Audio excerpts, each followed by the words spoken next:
এই গান আমাদের আত্মার গান, এই গান আমাদের রক্তের মধ্যে মিশে আছে।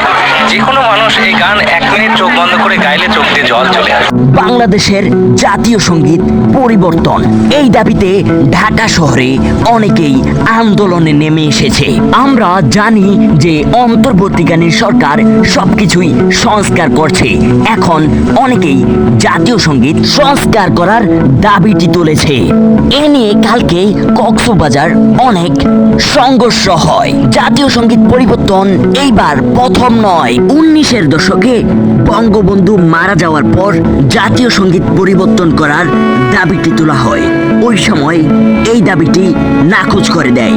তারপর আবারও জিয়াউর রহমানের ক্ষমতাধীন থাকা অবস্থায় জাতীয় সঙ্গীত পরিবর্তন করার দাবিটি তোলা হয়। তখনই জিয়াউর রহমান মারা যায়, তাই দ্বিতীয়বারের মতো দাবিটি ব্যর্থ হয়। আমার সোনার বাংলা আমি তোমাকে ভালো করে মন দিয়ে শুনি না, চোখ দিয়ে পানি বেরিয়ে যায়। আবারও তৃতীয়বারের মতো এই দাবিটি তোলা হয়েছে অন্তর্বর্তীকালীন সরকার ডক্টর ইউনূসের কাছে। দর্শকরা, আপনারা কি চান জাতীয় সঙ্গীত পরিবর্তন হোক? আপনার মূল্যবান বক্তব্যটি আমাদের চ্যানেলে লাইক, সাবস্ক্রাইব করে কমেন্টে বলে যাবেন।